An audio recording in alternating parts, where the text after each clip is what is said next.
Hello, race fans. Welcome to another episode of Short Track Guys podcast, brought to you by ShortTrackExclusives.com. I'm your host, Thomas Faddis, alongside two other short track guys, and you know them well by now. Driver of the 07 and Sportsman Champion 2021 here at Five Flag Speedway, Jim Pokrant, and Ted Baber. Ted Baber Video Productions, also here locally at Pensacola, Florida. What's up, guys? Evening, sir. And the fans go wild.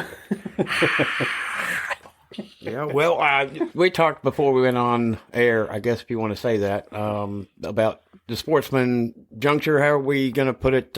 You've got a little bit of time to kind of play around with some other things and not really get focused on the Sportsman until the preview on the 19th of November.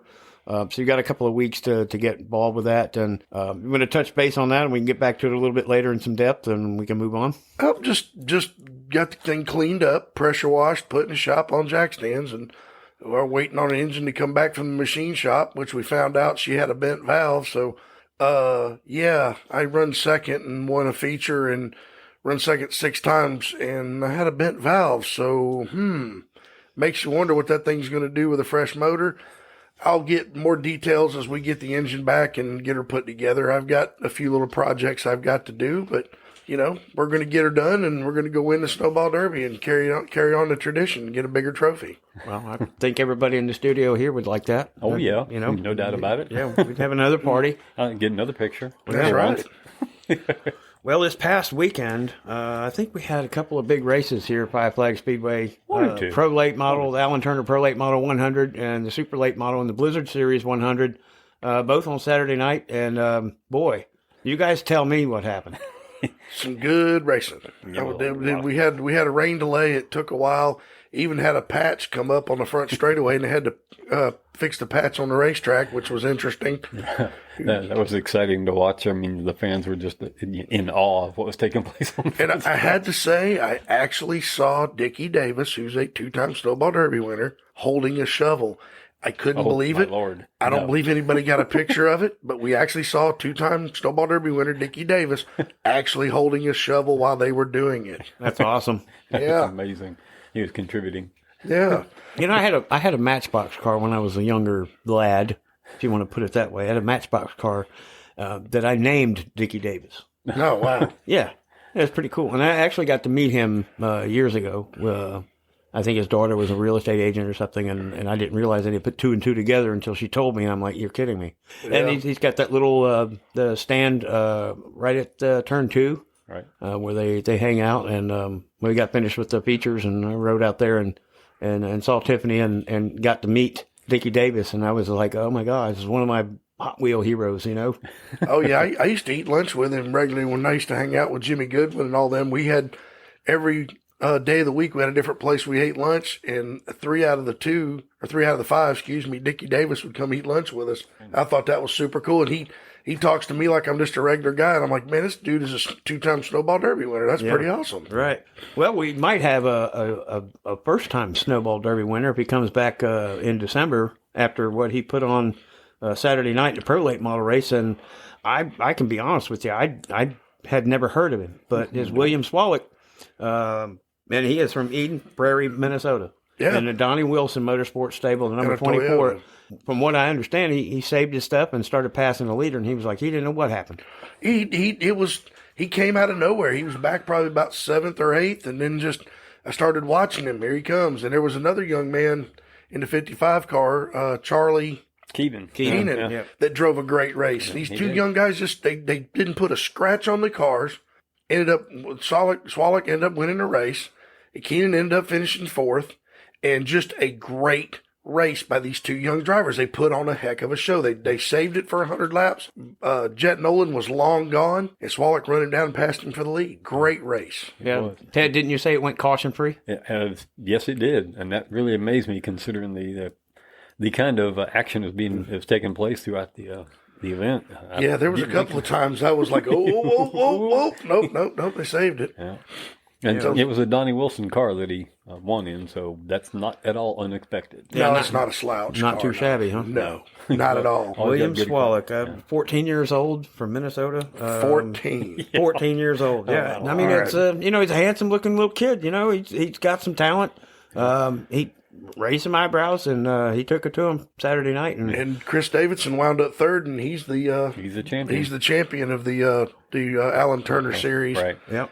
2 years in a row, man, out of Texas. That dude, he's a great race car driver, and he won his first feature last year, and he's 2-time Alan Turner champion. That's pretty cool. I went to the pits after it was all over with him, congratulated me. He's talking about I'm all wet. And I said, I don't care. I want to shake your hand. Now you just got to get the three-peat going. Yeah, Garvey, that's another Mike Garvey car. He helps him in the 14 car. Okrezik. Okrezik, yeah. And Connor Okrezik had a shot at the Blizzard Series title, but couldn't get there. Oh, right. They had problems. They had problems in the 100 lapper also, so they had to park both cars. Yeah, with William Swallock winning at 14 years old in the Pro Late Model race, we had Jet Nolan finishing second, Chris Davidson, Charlie Keevan, and John Bolin rounding out the top five. And we got to give a shout out to some of the notables there that were in that race too, with John DeAngelis finishing sixth, Justin Bonnet, which all know about, and JoJo Wilkinson, Molly Helmuth, we touched on last episode, and Connor Okrezik, Chris Davidson, obviously back-to-back Alan Turner Pro Late Model champions. And it wins by 8 points over John Bolin. And Connor Okrezik, finished third. I think Charlie Keevan and Dylan Petco finished top five in the point series. What a great race. And then actually they had to move on because those guys probably had to get out and run a double duty and run a super race, but they had another 100 lapper after that. Yeah. Yeah, that was interesting. A couple of them guys had 2 races to run. That's a lot to do in a late model and go from a pro car that drives totally different than a super. Yeah. I want to give a little shout out to Bolin because he's been on a bit of a resurgence here recently, and it's good to see him back. Yeah, it is. It is. He's been gone for like 4 or 5 years. Yeah, in the super race, we got a gentleman that's well known, and he's from Austin, Texas, and we have mentioned him in previous episodes from Austin, Texas, as Casey Smith takes the win in that super late model 100. Well, you picked him to win the modified race a while back, and he did that, and he said that very emotional in Victory Lane. His mom's got breast cancer, and he was dedicating that race to his mom and wishing she could be there, and he kind of choked up. But I'm gonna tell you something. Once he got out front, nobody could touch him. He had a dominant race car. I mean, the other races, guys get out and lead like that, somebody runs them down. He had it covered. Yeah, he's a wheel man. There's no doubt about it. Casey Smith, he's been over here a lot, and he's just a wheel man. Bottom line, he should have won some races in the past, but he's had some bad luck. But I'll tell you, he had them covered. I talked to him a little bit earlier during the day, and he said something about how they just need a little bitty adjustments here and there, and I'd have to say he found them because he certainly put it on them in the race. Yeah, he did. That was awesome. Good race, man. He had it covered, and Jake Garcia won the championship. So Yep. Congratulations to Jake, and you're going to see a lot of Jake, in the future. In the soon, very near future, for sure. That kid has got some talent, son. I've seen him outrun Bubba Pollard for a while, and then come back and do what he's been doing. He's a Southern Super Series and a Blizzard Series champion, which is hard to do in one season, but he did it. And, give a shout out to Stephen Nassy, who was right there on his tail in both series and had a problem. Ted, I think you talked to him. Yeah, I talked to him after the race, and he said what had taken place was they put their practice tires on through some miscommunication. They got put in the wrong places on the car. So they went out and practiced. And then they did your adjustment based on that bit of miscommunication. They put the race tires on, the car just went away. Yeah, stagger's critical on those cars. You're talking eighths of an inch. Yep. To make a difference on those cars, and that's a shame because it was a good battle. He stayed up there, and then all of a sudden he started fading, and I figured, dadgummit, and he finally pulled off the track, which I hate. Yeah. I would love to see him come down to a battle towards the end, but like I said, congratulations to Jake Garcia. Good job, young man. And you had mentioned that you thought Nassy had some maturity about him. He really wasn't upset about what took place. I mean, he was very calm when he was explaining what had happened. And it shows another level of maturity. That's one of the reasons why I've said in the past I didn't like him, but I'm starting to, and I'm starting to a little affiliation for the kid because he's doing a great job and he's becoming fan friendly and he's realizing, you can't act like a butthead and the fans won't like you. Right. And shout out to him. I'm telling you, he did a great job this year. Yeah, really cool about it. Yeah.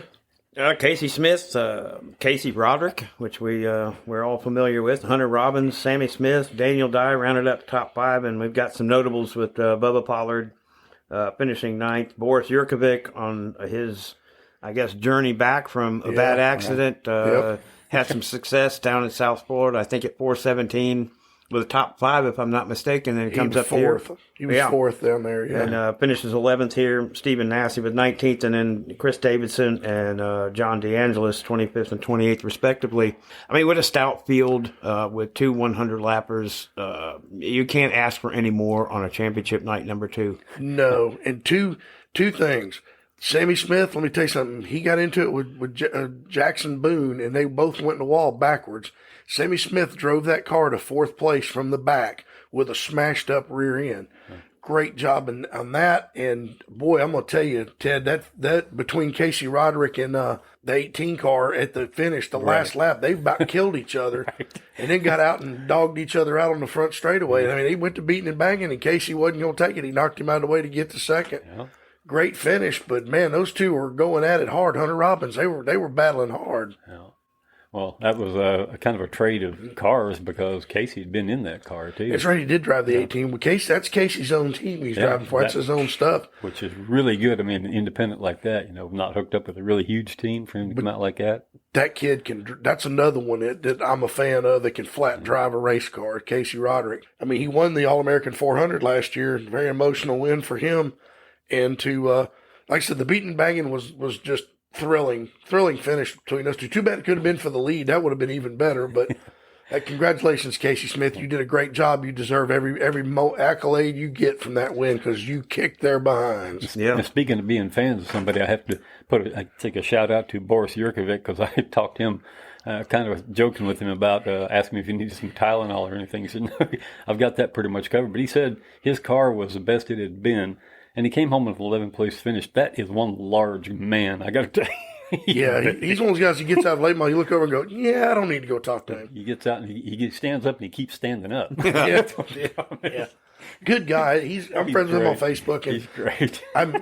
He likes some of the stuff I do, and we message back and forth sometimes. Great guy. So well, we can't wait for the Snowball Derby. So we're gonna have episodes leading up to that, and then episodes obviously after, and it's just going to keep getting better and better and better. Amen. And speaking of somebody that might come in here that is absolutely destroying his last year in super late models, and we've talked to him before, and he is, what you say, Jim, the 3rd, 4th, and 5th?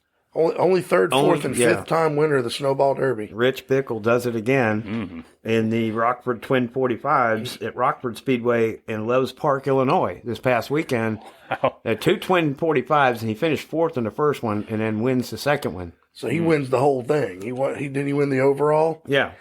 That's awesome. Yeah, with Austin Nason and Larry Schuler, James Swain, and Steve Ruback, which is and Steve Apel and Casey Johnson were both back out there too, but they were 8th and 16th respectively.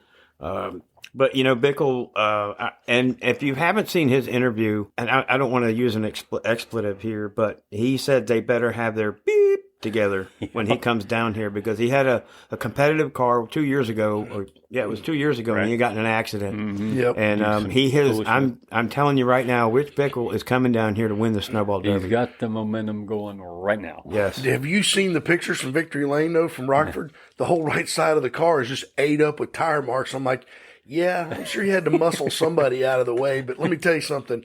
That's one dude, like I said, he got a set of guns on him for his age. I wouldn't want to fight him. Right. Oh, yeah. He's probably been in a scrap or two on a short track, I would imagine. Just a couple. No, he's one of those guys you get side by side into the corner. He'd probably stick his hand out through the window net and just push your car to the side. He might. I tell you, like I said, congratulations, Rich Bickle. You deserve a great final season like this. And I would love nothing more, like I said, to see him win the Snowball Derby and do a mic drop on the front straightaway and go, I'm out. Yeah. See ya. Rich Bickle or Bubba Pollard, one of the two. I'd be happy either way. Please let it be. But at least let Bubba win one Snowball Derby for God's sakes. He's like the Earnhardt of the short tracks when it comes to the Daytona 500. He can't seem to win it. And I mean, there's years he's had the car to beat. And Donnie Wilson dumped him one year. He was leading with like 30 to go, and Donnie spun him. I was like, that's the only time I think I've ever been mad at Donnie Wilson. Come to think of it, good job, guys.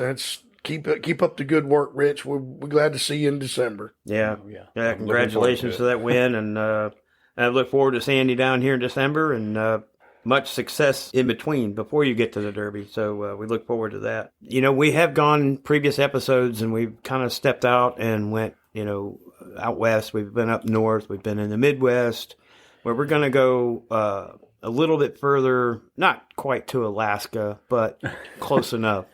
It's a stone's throw, really, from Alaska, but this is in in Tri-City Raceway in Benton City, Washington. They had the 2021 Fall Classic here this past weekend, and it's been 17 years since they've had and hosted an official event. And this is a half-mile tri-oval, if you can imagine that. Folks, race fans figure a half-mile tri-oval. They threw Pocono in the washing machine with some hot water. Yeah, exactly. And I'm telling you, they had a pro late model race, and they had a super late model race, and they had over 4,000 fans. Oh, Lord. And Jim, we were talking before we went on that they had this race hosted somewhere else. Yakima Speedway, yeah, and it's closed now. And I think it was originally at Tri-City. Then it closed 17 years ago, and they moved that race to Yakima because some people I know were from that area, and they ran that particular race at Yakima. Well, Yakima's not closed, so they reopened Tri-City and run it again. Good racing, but man, that crash with the leader getting hooked to that lap car, broke his leg. Let me tell you something, that was a nasty, nasty crash. Yeah, the 00 of Amy Lang ended up having surgery on that broken leg on Sunday, and the word is that he is he's sore and obviously banged up, but he is in good spirits. And he sends his hellos to everybody. He's going to be better. Get back in the car, and they'll continue. And he ended up, he was leading when that happened. That was ugly. I mean, he went in that wall a ton and rolled the car over. Yeah. Oh, yeah. He had her hung up. He had her hung out when he got hooked, and the way he went, that was awful. Don't see anybody get hurt in a race car, that's for sure, but it's definitely going to happen. I mean, look at Boris earlier this year, got hit head on, and whoa, that was awful. Yeah, 2021 Fall Classic, Tri-City Raceway in Washington. I mean, that's, it's about, from what I look at, it's about an hour and a half maybe east of Seattle. So if they give you a kind of perspective of, its location and where it is, where we're from, and they put on, we watched some of the highlights there, and they put on one heck of a show, for sure. It looked like a dang good race from what I saw.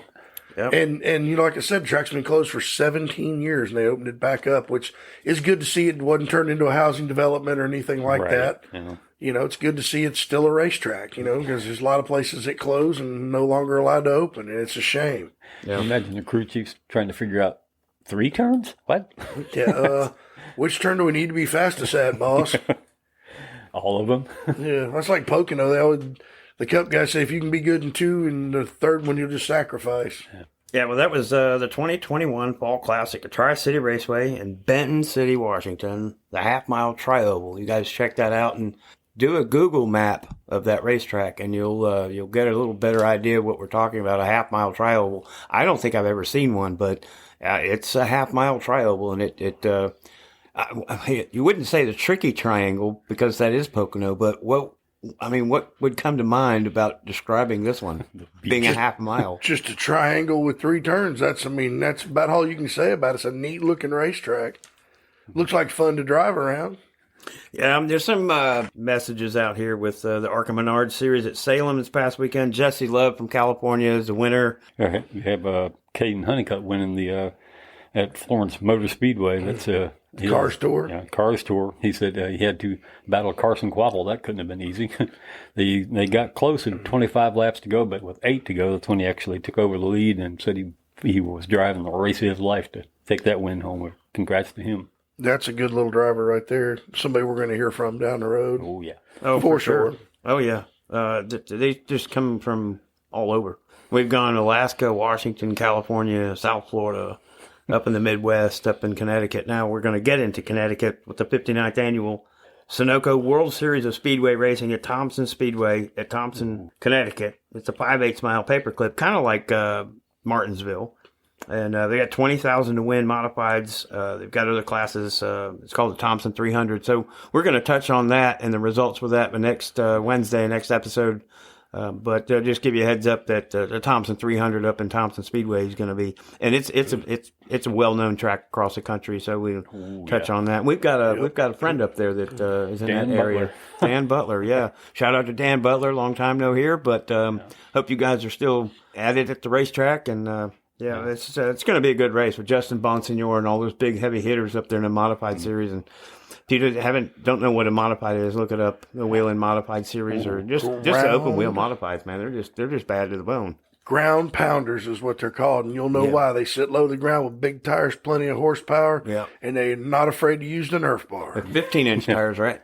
15-inch, but they're 15-inch rims with 15 inches wide. Yeah. Those things are insane. They got plenty of horsepower, and they know how to make it stick. And like I said, they're not afraid to use the old chrome horn to move them out of the way. Yeah, they run them all over the country, and I think they're most with the Burt Myers, Jason Myers, all that stable up in Bowman Gray.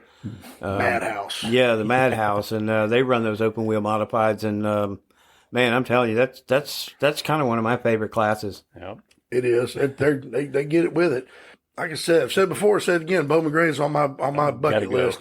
Got to go up there one night and eat one of their famous fried bologna sandwiches and sit in the grandstands and watch those cars go around, because it's usually a very interesting situation. Because you go on YouTube and look that up. There's an infinite list of wrecks and people getting mad, smashing each other up. So, well, Bowman Gray, you go to watch, a fight and a race breaks out. Exactly. That's right. That's pretty much Bowman Gray in a nutshell, right there. WWE SmackDown. I don't think I've ever seen a highlight at Bowman Gray where somebody just didn't get out and start wailing on somebody. Or there's fans fighting in the grandstands. Yeah. Usually pretty interesting. A couple wives got each other by the hair of the head. It's usually pretty interesting. It may be the Wheeling Modified Tour, but they do a lot of wailing up there, too. There's a reason they have the red flag up there for sure, because they stop and everybody starts paying attention to the stands and all the fights up there. And the drivers went, whoa, guys, let's watch the fight in the stands for a minute.